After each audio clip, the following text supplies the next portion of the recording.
Because people are talking about possible replacements, and then there's the practical side of it. There's a guy with over 1,000 delegates. His name is Joe Biden. That's right. And the vice president of the United States, even though she looks better in the head-to-head poll, in this poll with CNN, not in any others, she was trailing by about 6 or 7 points. And who would want to jump in this bifurcated campaign? This is your career, too. And if you're in your 40s and you feel as though you're the next generation, why am I going to go pick up the tatters of a campaign and take on a buzzsaw like President Trump, who has never been stronger? So there's some disagreement on the couch this morning about this. Me and Steve have been talking about it. In the rehearsal. In the rehearsal, we talked a little bit about it. Yeah, we came in about 3. Right. Heavy pancake makeup on. Yeah. You mean 3 minutes before? That's right, 3 minutes top before. Top of the hour. So, 3 seconds. There's a few reasons why I disagree with Steve. Steve thinks he's going to be replaced. Biden will be. Biden will not be the nominee ultimately. And I think the reason why that's not going to happen. We always look at the Democrat and their politics and how they operate as if they function like Republicans. They don't.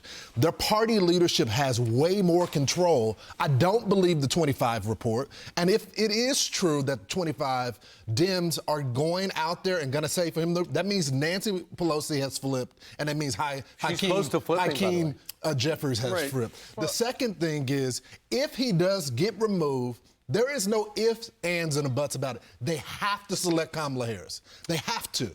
And if they don't select Kamala Harris, they risk fracturing the whole party. For those reasons, I think Joe is here to stay. Okay, here's what it comes down to. Did you watch Thursday night? That guy was terrible. He stunk. Yesterday, everybody continued to spin. Well, KJP did. He had one bad night. It's one bad night, but he's got these really good policies.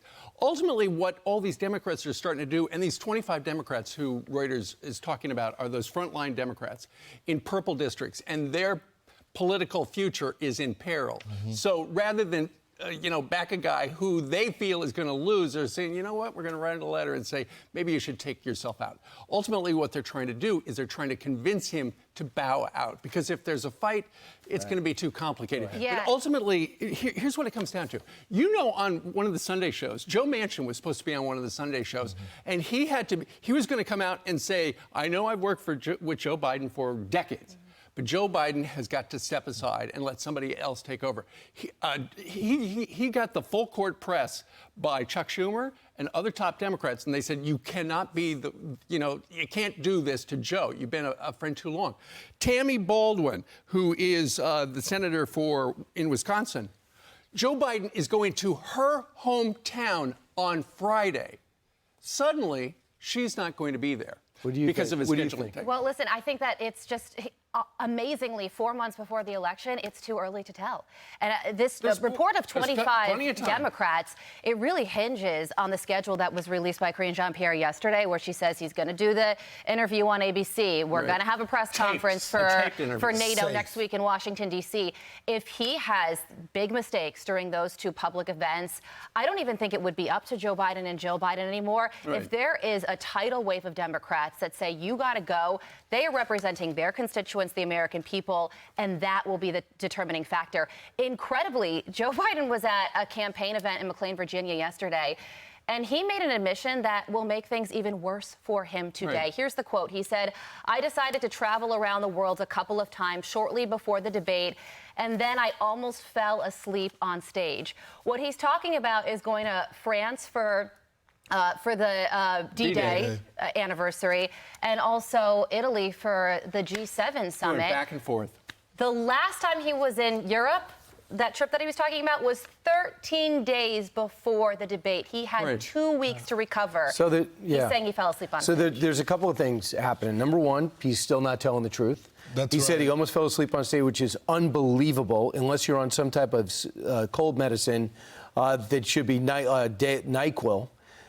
For you to fall asleep. Number two, it also came out the revelation that when he was doing his rehearsing, he didn't start before 11 and had to take a nap in the afternoon. And that is after his trip, which he chose to go back and forth on, to go to a Juneteenth event, go back and forth, not go to the Ukraine peace summit, but go back to a glitzy fundraiser. What I find offensive is that story in the New York Times, where they detail all of his mistakes. And the people behind the scenes saying that Joe zones out, he goes catatonic or rigor mortis at a fundraiser. Then they say overseas European ambassadors and officials saying that he seemed out of it, that the president of Italy but they're just knew not that he telling us now. So now they're telling us, wait a second, did you have this ready to go? You just didn't hit print? Right. Now you want to pretend that you're a reporter? Does this pattern sound familiar? The Russia hoax. That's right. They told us this thing was worse and president's in business with Vladimir Putin. He's here to throw the country to Russia. Then it turns out not to be true. They move on, they have their trophies, and they go. Laptop. Now they're finding out all these things that we've been reporting on. And Jackie Heinrich and your son asking these questions, but isolated. And I was like, look at these crazy people asking these questions. Cheap fakes. Now they're asking the same question. They don't remember that we know that they sat on their hands. So Jackie goes within the briefing, and she gives them the opportunity. By the way, I think it's totally cowardly to send the press secretary out there. There's nothing that she would have been able to say to defend. And she the never sat with him before going out. And you know what, Lawrence, we just ran a soundbite with one of the reporters there who had a good point. If the president wants to prove he's okay, he could just come down here right now and talk to us. And it's like, can't really do that. But Steve, the real point was Jackie gave them the opportunity to take back some of the comments. You came at us. Cheap fakes. You came at her. You said it was cheap fakes. You said it was misinformation. Right. That, as she said, there was a campaign to attack the president. Well, and now we know all of that stuff was true. Well, here's the thing. So now Joe Biden at this fundraiser yesterday in Virginia said, I fell asleep because I went back and forth. Why did he go back and forth? The staff said, don't fly back to the United States. He should be able to do all of it. He's the president of the United States. But his son Hunter was on trial about that time, so maybe that's why he didn't go to the trial. No, I know he didn't, but his wife did. So here's the thing. On our dollar. Absolutely. So the president's team says he has a cold. He has a cold. And then yesterday he goes, I was tired. Yeah. Which is it? Well, pick a lane. listen, so yesterday, Karine Jean-Pierre had the absolutely impossible task of getting in front of the media who, a little bit less than a week after the debate, people have so many questions. The media is raring to go, and they actually asked her the tough questions. Take a listen to some of the fiery questions that the media had for KJP yesterday. Watch this. Why can't he just come down here? The briefing room's 30 seconds away. Yeah. Why can't he come down here and assure us and the American people that he's okay? After the debate, did the president get examined by a doctor or did he get a neurological scan? Is anyone in the White House hiding information about the president's health or his ability to do the job day to day? Was he okay? What happened? And we've now gone several days where he has only done teleprompter comments. This year, the president has done more than 40 interviews and unscripted, right? Those interviews are unscripted. I don't think Conan O'Brien gave him a script, but we don't know for sure. Let's fact check that. Yeah, one of the biggest points that she made was that the president has done 40 interviews this year. Fact check, it was actually 22. Yeah, and I believe she also said that he had 500 gaggles. Well, and it's not even close. Also, they're all talking about this interview that he's going to do with George at ABC. Taped. It's taped. All Democrats go to George when there's a problem. He works used in to the be a communication White House guy. If you want to say, and the thing that the White House fails to acknowledge is, we know that he can do okay in a scripted moment. We know that when there's a teleprompter there, if there's moments for the media to slice and cut together, they can make him look good. What he cannot do is go into the lion's den and do unscripted questions, go out there on the debate stage. That's what he needs to do. Or make impromptu remarks. Yeah. So the New York Post has a headline says, now they tell us. And the thing is, don't include the Post in that. The Post has been telling us all along. We didn't need the Biden White House to confirm it. But now the rest of the media is suddenly waking up, doing some real reporting. Jill Abramson, who used to Where's she been? Who used to run the New York Times, used to be the editor there. She said this: I worry that too many journalists didn't try to get the story because they did not want to be accused of helping elect Donald Trump. That's true. But after that last situation, it looks like Donald Trump is not only a front runner, he's on a roll. Donald Trump has run the most disciplined campaign maybe over the last 25 years. He has never been stronger personally. The fact that he's laying out during this whole news cycle shows a discipline at a whole new level. Also, the court wins, the legal team he's assembled, the strategies they've pulled off are obviously extremely effective. And now you have a situation where he's winning in the general, he's winning in the battleground states, he's attracting bigger crowds by the day, and then those fundraising numbers come in.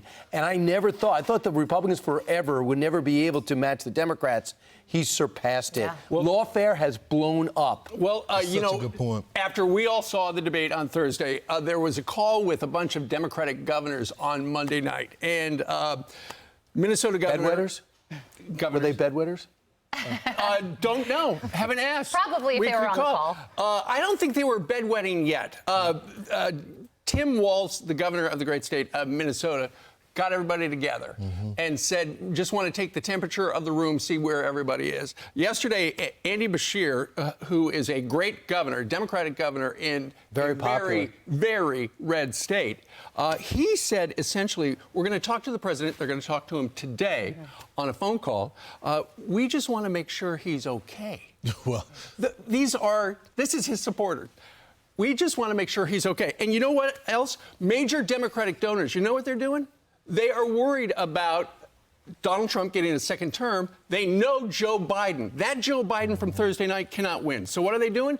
They are putting all their money, they're shifting their money now away from the presidential into the Senate and the House as a firewall against a second Trump term. To Brian's point, if I could use a football analogy, Donald Trump is in the pocket right now as a quarterback. He's not, typically, he'll be going on social media, going crazy on people. The bombast would be there. But he realizes that it's time to build the party. And I honestly would suggest to the former president, don't even mention Joe Biden at this point. I mean, it's irrelevant at this point. The American people have seen him. They said, it is about unifying the country right now, showing that you're stable. What are you going to do? Name cabinet members, name your VP, do whatever. You don't even have to focus on him. Everything that you have been saying for years about Joe not being prepared for the job, the American people got to see for themselves. You don't even need to mention it anymore. And Steve, go ahead. Well, I was going to say, did you see the CNN poll yesterday? His approval rating, President Biden's, is at 34%.